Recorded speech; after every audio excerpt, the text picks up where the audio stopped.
Ang laban ay umiiral lamang sa imahinasyon. Walang mga kontrata, walang mga timbang, walang mga opisyal na negosasyon. Gayunpaman, kahit papaano, tumatangging mamatay ito. Si Floyd Mayweather at Mike Tyson ay ang uri ng laban na nabubuhay sa labas ng lohika. Dalawang pangalan na napakalaki na kaya nilang ibaling ang mga panahon sa kanilang paligid. Dalawang estilo na kakaiba na kaya nilang mag-imbita ng walang katapusang argumento. Ang isa ay binibigyang kahulugan ng katumpakan at pag-iwas. Ang isa naman ay ng takot at pagkawasak. Hindi pinag-usapan ng mga tao ang laban na ito dahil makatotohanan ito. Pinag-usapan nila ito dahil pakiramdam nila ay hindi maiiwasan, parang may naiwang hindi natapos na kasaysayan. At pagkatapos ay nagsalita si Manny Pacquiao. Hindi malakas. Hindi. Nang may pagwawalang bahala. Sapat lang para tapusin ang pantasya gamit ang isang-isang mapaminsalang katotohanan. Hindi itinuring ni Pacquiao ang laban bilang walang galang o impossible. Hindi niya ito pinagtawanan gaya na madalas gawin ng mga analis. Sa halip, sineryoso niya ito, sapat na katagalan para ilantad kung bakit ito gumuho sa sandaling tumigil ka sa pangangarap at magsimulang mag-isip. Dahil naiintindihan ni Pacquiao ang isang bagay na madalas nakakalimutan ng mga tagahanga. Ang kadakilaan ay hindi malinis na nalilipat sa iba ang percent #30 ibang panahon. Si Mike Tyson ay naalala bilang karahasang nagkatawang tao.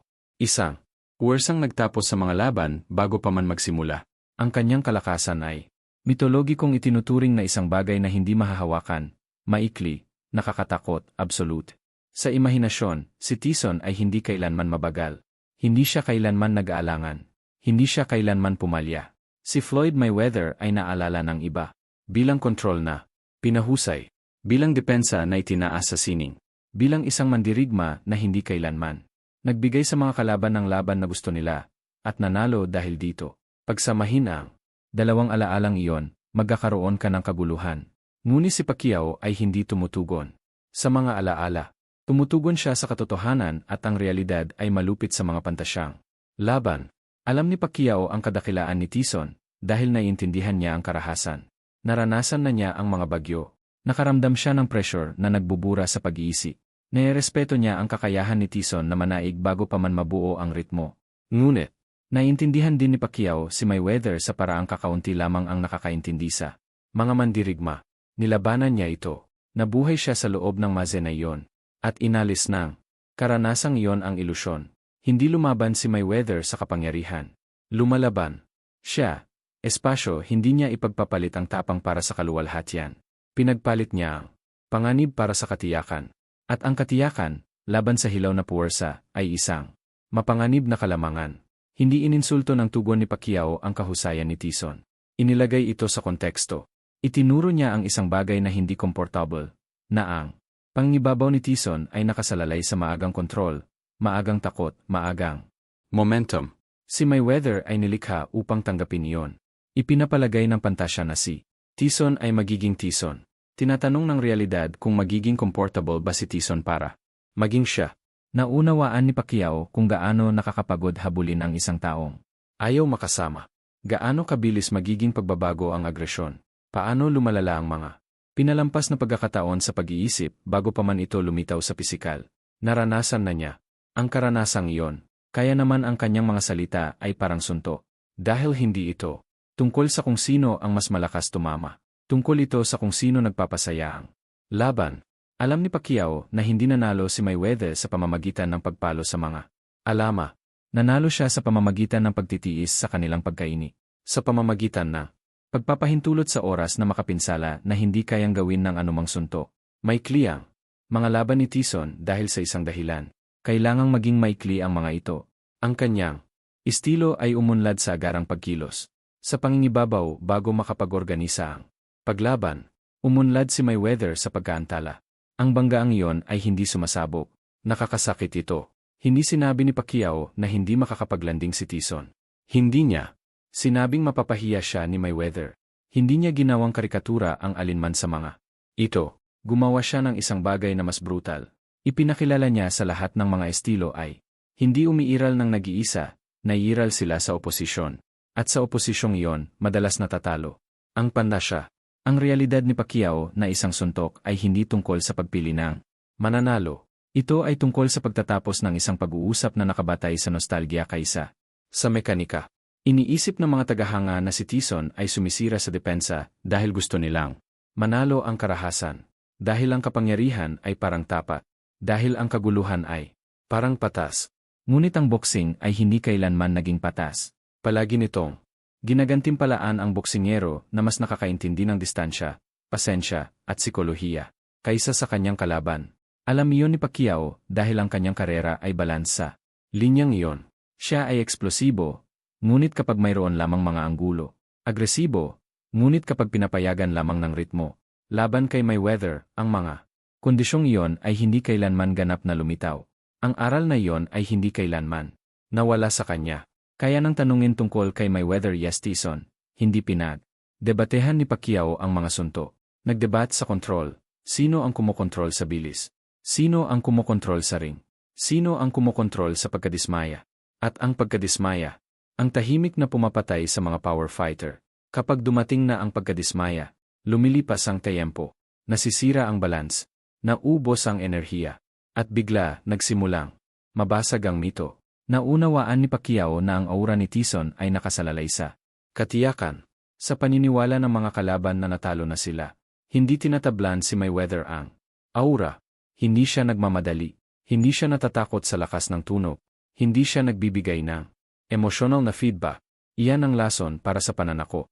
Nais paniwalaan ng pantasya na ang agresyon ni Tyson ay makakapigil sa pasensya ni Mayweather. Ang katotohanan ni Pacquiao ay nagmumungkahi ng kabaligtaran. Hindi dahil mas matapang si Mayweather. Hindi dahil mas mahina si Tyson. Ngunit dahil ang mga estilo ay tumatanda ng iba kaysa sa mga alaala. Ang kapangyarihan ay huling kumukupas, ngunit ang pasensya ay walang hanggan, at sa mga katang-isip na laban, bihirang makuha ng pasensya ang nararapat na respeto. Ang tugon ni Pacquiao ay hindi dinisenyo upang patayin ang kasabikan. Ito ay dinisenyo upang patayin ang ilusyon. Ipinakilala niya sa lahat na ang boxing ay hindi napasailalim sa reputasyon o mga highlight reel. Ito ay napasailalim sa kung sino ang pumipigil sa kalaban na lumaban sa isang laban na kinasusuklaman niya. Ginagawa ni Mayweather na kamalian ng mga kalaban ang kanilang sariling mga kalakasan. Ang lakas ni Tyson ay ang agarang kakayahan. Alisin iyon at ang pantasya ay gumuho. Iyan ang one-punch reality na ibinigay ni Pacquiao. Hindi maingay, hindi madrama, hindi may kakaila. Bakit nanatili ang mga fantasy matchup, nostalgia, mito, at ang kaginhawaan ng pinasimpleng boxing ng mga pantasyang laban ay hindi nabubuhay dahil may katuturan ang mga ito. Nabubuhay ang mga ito dahil pinaparamdam nito sa mga tao na ligtas sila. Ligtas mula sa mga nuances. Ligtas mula sa mga komplikasyon. Ligtas mula sa hindi komportableng katotohanan na ang boxing ay bihirang napagpasyahan ng bagay na gusto nating pagdesisyunan nito. Agad na naunawaan ni Manny Pacquiao ang likas na ugali na iyon dahil nabuhay siya sa magkabilang panig nito. Siya ang naging pantasya, ang sumasabog na destroy na pinaniniwalaan ng mga tagahanga na maaring madaig ang sinuman. At siya ang naging realidad, ang boksingero na napilitang harapin ang mga estilo na sentralisado ang lahat ng gusto ng mga tao tungkol sa kanya. Ang karanasang iyon ang dahilan kung bakit ang kanyang mga salita ay napakalinaw na tumagos sa debate nila Mayweather at Tyson. Kumakapit ang mga tagahanga sa matchup na ito dahil pinakasimple nito ang boxing sa isang moral na paligsahan, karahasan laban sa finesse, kapangyarihan laban sa pasensya, takot laban sa kalmado. Parang isang argumento na may panalo na maaaring napagkasunduan ng lahat. Depende sa kung anong panig ang kanilang emosyonal na mas gusto. Ngunit ang boxing ay hindi nagbibigay ng gantimpala sa kagustuhan. Nagbibigay ito ng gantimpala. Pagpapataw hindi iyon pinapansin ng mga pantasyang laban dahil ang pagpapataw ay hindi komportableng suriin. Kinakailangan nito ang pagtatanong kung aling mandirigma ang nagdidikta ng mga tuntunin, hindi kung aling mandirigma ang nagpapasigla sa mga manonood. At ang tanong na iyon ay halos laging umaakay palayo sa palabas at patungo sa istruktura. Alam ito ni Pacquiao dahil gumugol siya ang mga taon sa maling pagkaunawa bilang isang purong agresor. Sa katotohanan, ang kanyang tagumpay ay nakasalalay sa tiyempo, ang gulo, at ritmo gayon din sa bilis at lakas. Ngunit ayaw marinig iyon ng mga tagahanga. Gusto nila ng kaguluhan. Gusto nila ng hindi maiiwasan. Gusto nila ng pantasya. Perpektong kinakatawan ni Tyson ang pantasyang iyon. Ang kanyang highlight reel ay maikli, brutal, at mapagpasyahan. Pinapayagan nito ang mga Agahanga na isipin ang isang mundo kung saan ang pananakot ay nagtatapos sa mga laban. Bago pa man magsimula, kung saan ang kapangyarihan lamang ang nagpapabago sa katotohanan. Kinakatawan ni Mayweather ang kabaligtaran na kakulangan sa ginhawa. Pinipilit niya ang mga manonood na tanggapin na ang katalinuhan ay maaring mag-alis ng karahasan. Ang pagtangging iyon ay maaring daigin ang agresyon.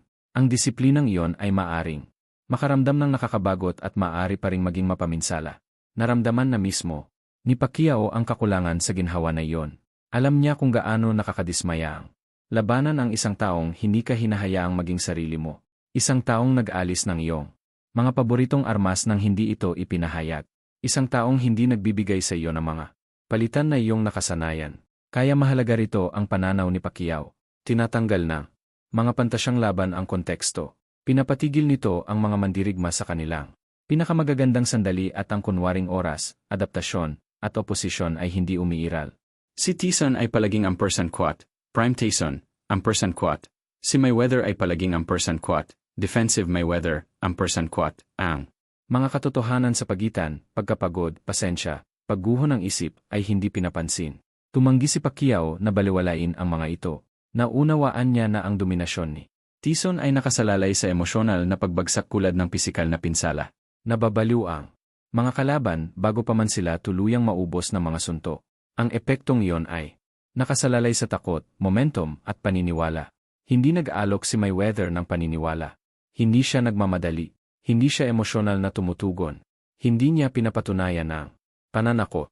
Naunawaan ni Pacquiao kung gaano ito makapinsala sa isang pressure fighter. Dahil ang pressure na walang feedback ay nagiging pagdududa. Ang pagdududa ay nagpapabagal ng mga reaksyon. Ang mga mabagal na reaksyon ay nag-anyaya ng mga kontra. At bigla, ang laban ay hindi na mukhang pantasya. Ayaw ng mga tagahanga ng bersyong iyon ng realidad. Mas gusto nila ang ideya na ang hilaw na puwersa ay dapat laging manalo, na ang mas mapanganib na tao ang automatikong nangingibabaw, na ang kaguluhan ay tapat at ang kontrol ay pag-iwas. Natuto si Pacquiao ng iba pa. Natutunan niya na ang kontrol ay hindi pag-iwas, ito ay dominasyong tahimik na ipinapahayag. Pinipilit nito ang kalaban na kumilos sa labas ng kanilang comfort zone hanggang sa maging hindi maiiwasan. Ang mga pagkakamali. Ang aral na iyon ang binubuo ng mga fantasy macho. Tinatanggal nila ang bahagi ng boxing kung saan kinasusuklaman ng mga mandirigma ang nangyayari ngunit hindi ito mapigilan. Itinuro sa kanya ng karera ni Pacquiao na ang karamihan sa mga laban ay hindi na pagpasyahan ng kung ano ang mahusay na ginagawa ng isang mandirigma, kundi ng kung ano ang pinipigilan niya sa ibang tao na gawin. Ang buong pilosopiya ni Mayweather ay nakabatay sa pag-iwas. Ang buong pilosopiya ni Tyson ay nakabatay sa agarang pagkilos. Ang mga pilosopiyang iyon ay hindi sumabog ng padalos-dalos. Nagbabanggaan ang mga ito nang walang simetrya. At ang isometric ay hindi kapanapanabik para sa kaswal na debate. Nanatili rin ang mga fantasy matchup dahil makapangyarihan ang nostalgia. Kinakatawan ni Tyson ang isang panahon kung kailan ang boxing ay parang hilaw at nakakatako. Kinakatawan ni Mayweather ang isang panahon kung kailan ito parang klinikal at kontrolado. Pinipili ng mga tagahanga ang mga panigbatay sa kung aling panahon ang nagparamdam sa kanila na mas buhay. Tumanggi si Pacquiao na pumili ng mga panig sa emosyonal na paraan. Sinusuri niya ang mga resulta. Kaya naman ang kanyang tugon ay parang isang ampersand quote, one punch. Reality, ampersand quote, hindi niya pinagtatalunan ang kasaysayan. Hindi niya binawasan ang kadakilaan. Ipinaalala lang niya sa usapan na ang mekanika ng boxing ay walang pakialam sa mito. Mahalaga ang kapangyarihan, ngunit kung hahayaan lamang itong ipahayag ang sarili nito. Mahalaga ang agresyon, ngunit kung hindi lamang ito ibabalik sa dati. Mahalaga ang takot, ngunit kung nararamdaman lamang ito ng kalaban. Hindi nararamdaman ni Mayweather ang takot sa paraang hinihiling sa kanya ng pantasya. Alam ito ni Pacquiao dahil sinubukan niyang pilitin si Mayweather na maging discomfort at natutunan kung gaano kahirap iyon. Alam niya na kapag napalitan ng pagkabigo ang takot, nagbabago ang laban sa psikolohikal na paraan. Nagsisimulang humabol ang mananalakay. Nagsisimulang magdikta ang agapagtanggol. Hindi pinapansin ng mga laban sa pantasya ang psikolohiya dahil ang psikolohiya ay hindi sinematiko. Ngunit ito ay napagpasyahan. Binasag ng mga salita ni Pacquiao ang pantasya sa pamamagitan ng muling pagpapakilala ng psikolohiya sa usapan. Ipinaalala niya sa mga tagahanga na ang pananakot ay gumagana lamang kapag kinilala ito. Nabibigo ang pressure na iyon kapag sinalubong ito ng pasensya. Ang kapangyarihang iyon lamang ay hindi garantiya ng pag-access. Ito ang dahilan kung bakit nagpapatuloy ang mga pagtatalo sa pantasya, at kung bakit ito nabibigo kapag sinusuri. Ang mga ito ay nakabatay sa emosyon, hindi sa mekanika. Hindi na nagsasalita si Pacquiao batay sa emosyon. Nagsasalita siya batay sa karanasan. At ang karanasan ay hindi nagpapakasasa sa mga mito, inilalantad nito ang mga ito, paano kinakansela ng mga estilo ang kapangyarihan, at bakit itinayo si Mayweather. Upang i-disarm ang karahasan sa boxing ay madalas na ipinaliliwanag bilang isang paligsahan ng mga kalakasan. Lakas laban sa bilis, agresibo laban sa depensa, takot laban sa katapangan. Ngunit alam ng mga mandirigma na ang katotohanan ay hindi gaanong romantiko.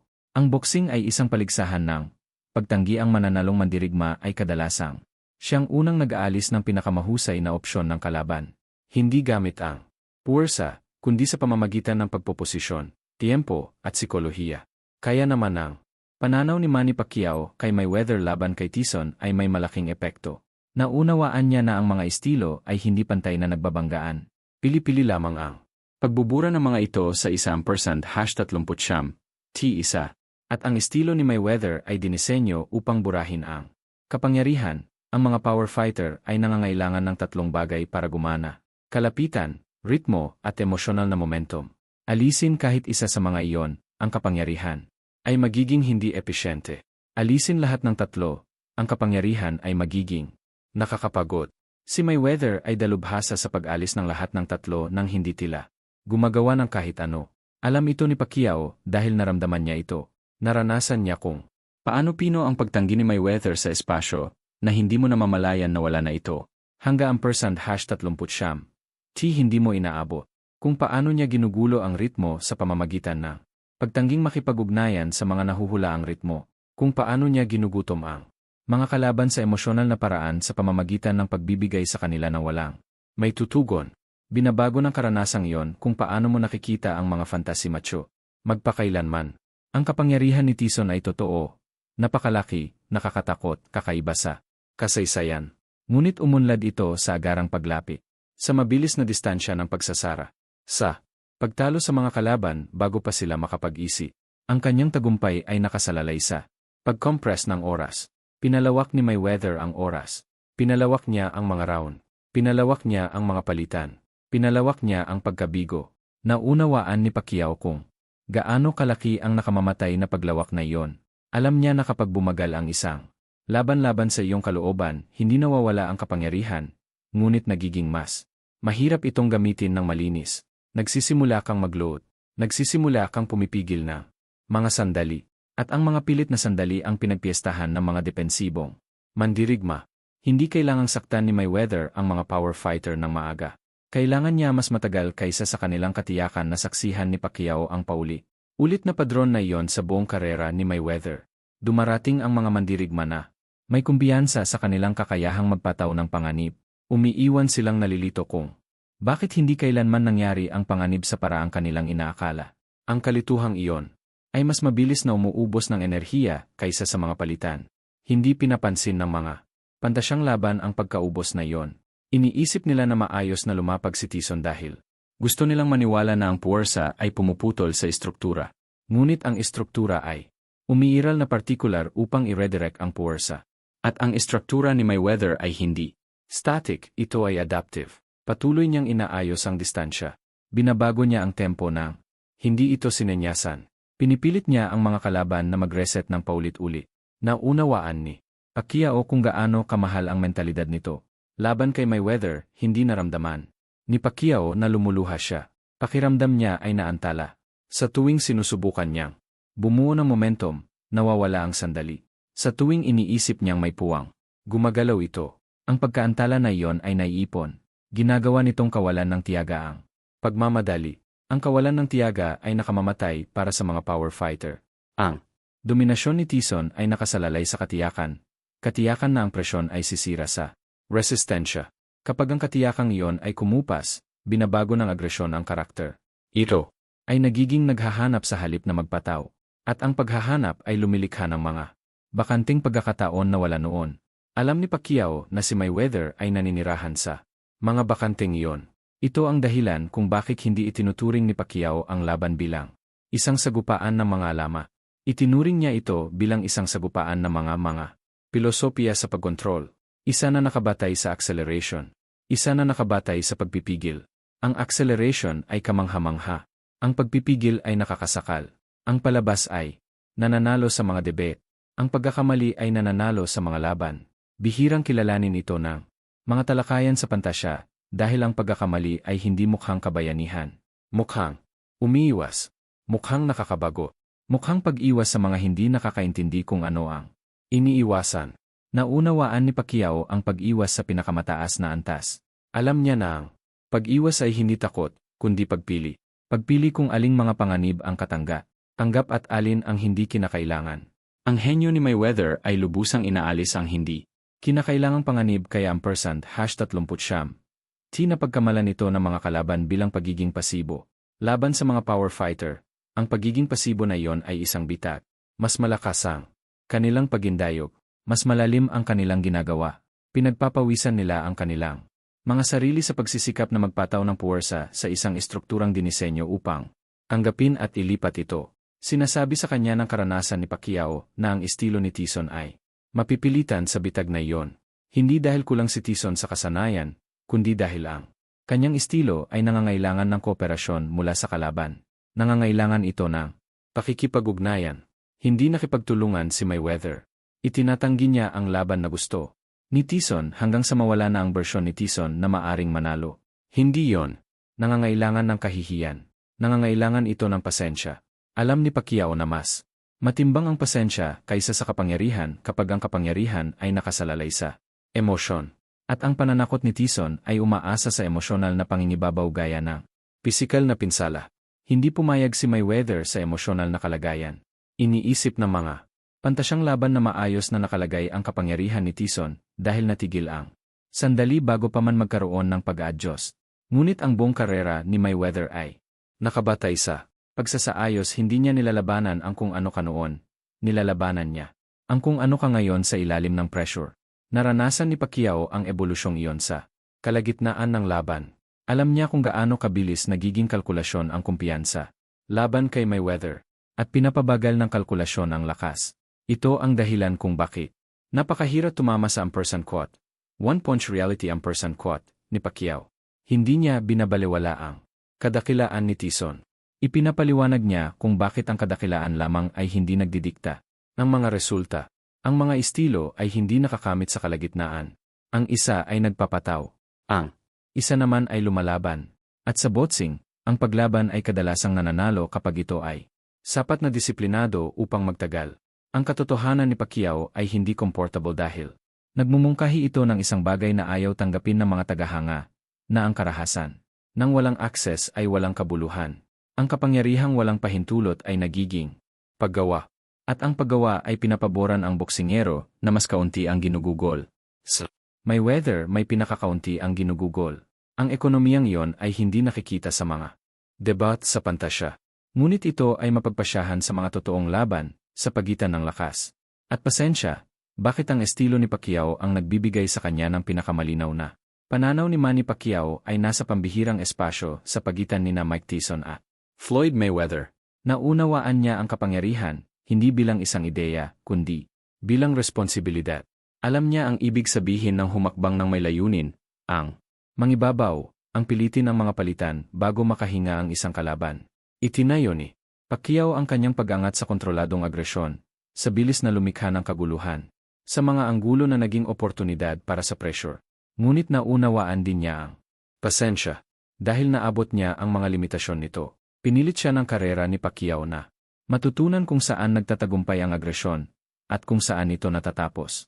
Laban sa karamihan ng mga kalaban, ang kanyang estilo ay nagpatupad ng ritmo. Laban kay Mayweather, ang ritmong iyon ay hindi kailanman tumigas. Hindi sumabog ang laban. Ito ay lumawa. At sa yugtong iyon, natutunan ni Pacquiao kung paano nararamdaman ang iba ang #30 ibang uri ng kontrol mula sa loob. Ang karanasang iyon ang dahilan kung bakit ang kanyang pagsusuri kay Mayweather laban kay Tyson ay may kakaibang kalinawan. Hindi siya nanghuhula mula sa labas. Hindi siya nakikipagtalo mula sa paghanga. Nagsasalita siya mula sa banggaan.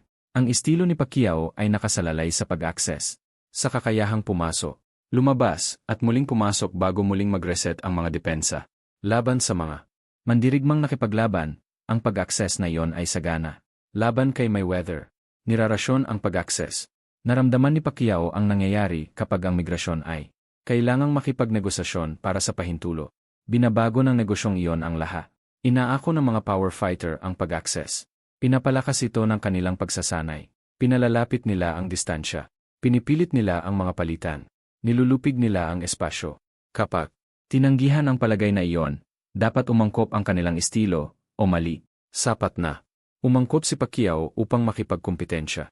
Natutunan din niya kung gaano kahira ang pag-angkop na iyon kapag ang kalaban ay tumangging makipagdate sa iyo sa kalagitnaan. Binabalangkas ng aral na iyon ang kanyang pananaw kay Tyson. Ang lakas ni Tyson ay nakapanlulumo dahil dumating ito ng maaga at madalas. Pinagsiksik ng kanyang estilo ang mga laban sa mga sandali kung saan walang oras ang mga kalaban para mag-adjust. Ngunit alam ni Pacquiao na ang compression ay gumagana lamang kapag pinapayagan ng kalaban na ma-impress ang oras.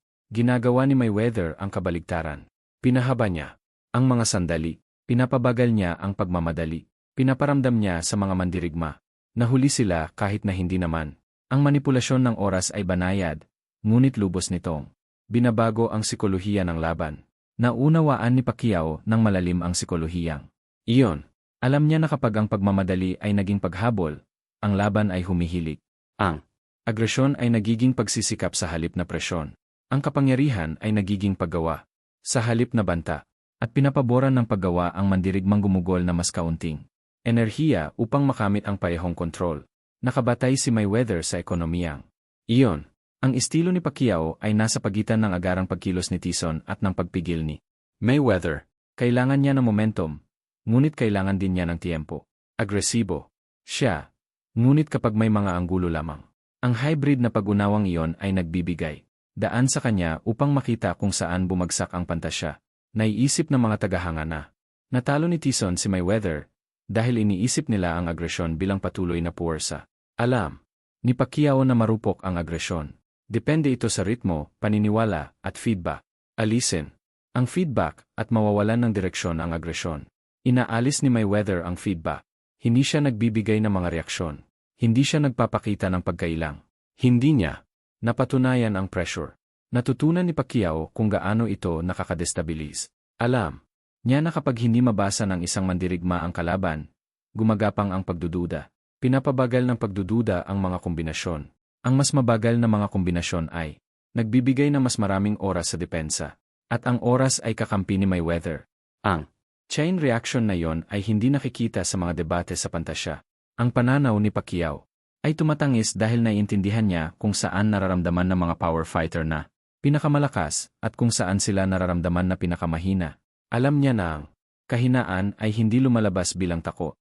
Lumilitaw ito bilang kawalan ng pasensya. Sinisira ng kawalan ng pasensya ang istruktura. Ang pananakot ni Tyson ay umunlad sa emosyonal na reaksyon ng mga kalaban. Hindi emosyonal ang reaksyon ni Mayweather. Teknikal lang. Kanyang reaksyon. Hindi ka panapanabik isipin ang pagkakaibang iyon. Ngunit mahalaga itong maranasan. Tinatapos ng mga salita ni Pacquiao ang debate dahil muling ipinakikilala ng mga ito karanasan sa isang pag-uusap na nakabatay sa nostalgia. Naalala ng nostalgia ang mga resulta, hindi ang mga proseso. Naalala nito ang mga knockout, hindi ang mga seto. Naalala nito ang takot, hindi ang pagkabigo. Naalala ni Pacquiao ang pagkabigo. Naalala niya ang pakiramdam ng paghabol sa isang bagay na tumangging maging naroon. Naalala niya kung paano lumalaki ang maliliit na pagkakamali kapag hindi dumarating ang momentum. Naalala niya kung gaano nakakapagod ang magpataw ng kagustuhan sa isang taong ayaw itong kilalanin.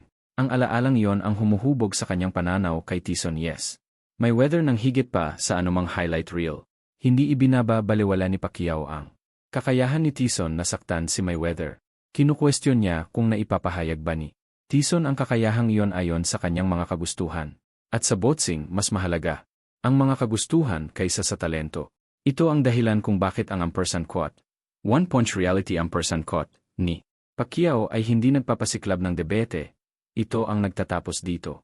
Hindi niya pinagtatalunan. kung aling alamat ang mas dakila. Ipinapaliwanag niya kung bakit ang mismong laban ay nakabatay sa mga maling pagpapalagay. Bakit napagkamalan ng mga tagahanga ang hilaw na puwersa bilang garantisadong pag-access? Bakit minamaliit nila kung paano nasasakal ang mga estilo sa halip na magbanggaan? Alam ni Pacquiao na ang pinakamasakit na laban ay hindi mga digmaan, ito ay mga palaisipan na hindi mo malulutas sa ilalim ng presyon. Ginagawang palaisipan ni Mayweather ang mga laban. Ginawang avalanche ni Tyson ang mga laban. Nakakatakot ang mga avalanche, ngunit nangangailangan ang mga ito ng slope at momentum. Pinapatay ni Mayweather ang slope. Iyan ang pananaw na hatid ni Pacquiao. Hindi teorya, hindi kagustuhan, karanasang nakuha sa pamamagitan ng pagbangga sa parehong filosofiya ng pakikipaglaban. Ang kanyang estilo ay nagbibigay sa kanya ng empatiya para kay Tyson at pag-unawa kay Mayweather. Bihira ang dobleng pananaw na iyon. Pinapayagan siya nitong magsalita ng walang kinikilingan, walang pagmamalabis, at walang pantasya. At kaya naman, parang pinal ang kanyang mga salita. Bakit natapos ng realidad ni Pacquiao ang pantasya? At bakit kailangan ng boxing ang katapatan na iyan ang mga pantasyang laban ay hindi mapanganib dahil katang-isip lamang ang mga ito? Mapanganib ang mga ito dahil nagtuturo ang mga ito sa mga tao ng maling aral.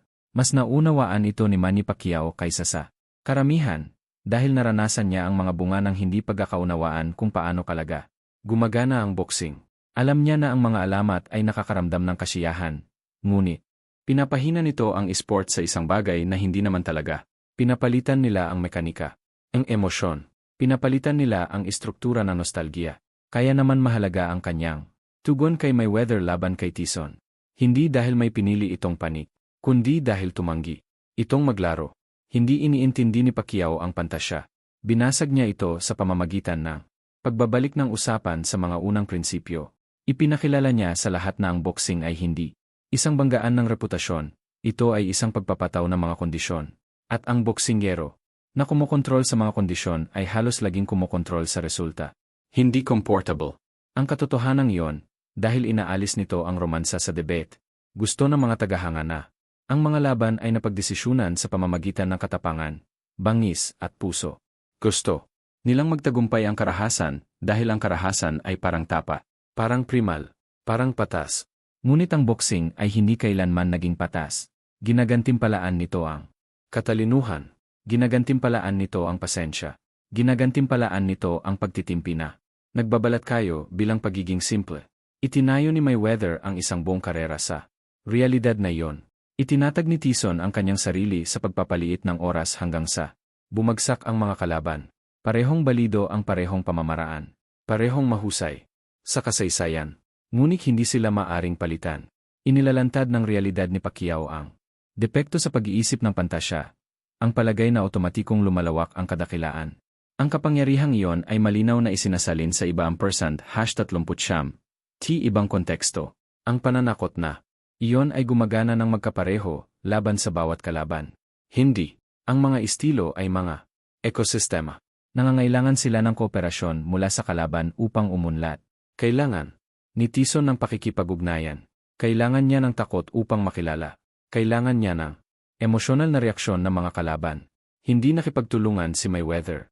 Alam ni Pacquiao na ang pagtanggi ang hindi pinahahalagahang sandata sa boxing. Ang kakayahang tanggihan ang isang kalaban ng kanilang ginustong laban ay mas nakakapinsala kaysa sa anumang sunto. Unti-unti, hindi nakikita, at walang humpay nitong sinisira ang kumpiyansa. Ang pagguhong iyon ay hindi sinematiko. Ngunit ito ay napagpasyahan. Ang karanasan ni Pacquiao ay nagbibigay sa kanya ng kalinawan na wala ang iba. Naramdaman niya ang mga limitasyon ng agresyon. Natutunan niya kung saan nagtatagumpay ang pressure at kung saan nito sinasakal ang paglalapat nito. Naunawaan niya na ang pinakamahirap na labanan ay hindi ang kapangyarihan, ngunit pagliban. Ang kawalan ng mga palitan. Ang kawalan ng ritmo. Ang kawalan ng emosyonal na feedback. Nakikipaglaban si Mayweather sa kawalan.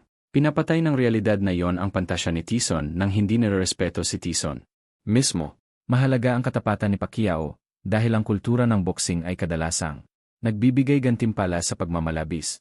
Pinapalakas ng mga analist ang mga debate dahil ang mga debat ay lumilikha ng atensyon. Pinipili ng mga tagahanga ang mga panig dahil ang mga panig ay lumilikha ng pagkakakilanlan.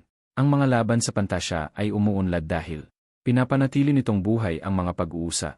Pinili ni Pacquiao na tapusin ang pag-uusa. Hindi sa pamamagitan ng pagdedeklara ng isang panalo, ngunit sa pamamagitan ng pagpapaliwanag kung bakit may depekto ang tanong mismo. Ang ganitong uri ng kalinawan ay bihira sa isang esport na nakabatay sa promosyon.